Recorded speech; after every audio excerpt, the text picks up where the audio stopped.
আমাদের রাসূল সাল্লাল্লাহু আলাইহি ওয়াসাল্লাম কি জান্নাত ভিজিট করার চান্স পাইছে? হ্যাঁ হ্যাঁ, অলসো জাহান্নাম উনি প্যারাডাইসে করে দেখলো মানুষজন ওখানে কিভাবে এনজয় করতেছে, the fruits of paradise. First time যখন জান্নাতের ফ্রুটসটা মানুষ খাবে তারা ম্যাজমারাইজড হয়ে যাবে যে মানে এত টেস্টি এত মজার ফ্রুটস কোনোদিন কেউ এক্সপিরিয়েন্স করে নাই। এন্ড দেন পরের দিন আবার যখন ফ্রুটস খাবে ওইটার টেস্ট আরো বেড়ে যাবে।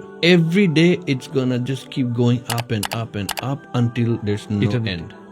ইটার্নিটি। হোয়াট অ্যাবাউট জাহান্নাম? শাস্তিগুলো উনি দেখছে, যেরকম রিবা ইন্টারেস্টের যারা ইন্টারেস্ট খায়, দেখলো যে ওদের পেটে স্নেকস এবং স্করপিয়ন দিয়ে ভরা, so they couldn't get up, দাঁড়াতে পারতেছে না, পেট ভর্তি সাপ আর বিচ্ছু। যারা জিনা করছে তাদেরকে ওভেনে পুরানো হচ্ছে গরম আগুনে। যারা নামাজ পড়ে নাই, নামাজ নেগলেক্ট করছে, তাদের মাথাটা পাথর দিয়ে স্ম্যাশ করা হচ্ছে, এটা ভেঙে যাচ্ছে মাথাটা, and then it is coming back together again, যেন আবার ভাঙা হয়। প্রতিবার এটা ঠিক হয় এন্ড আবার তারে ভাঙা হয়। It's a continuous process. So জাহান্নামের আমি জাস্ট এই তিনটা বললাম, সো মেনি আদার পানিশমেন্টস।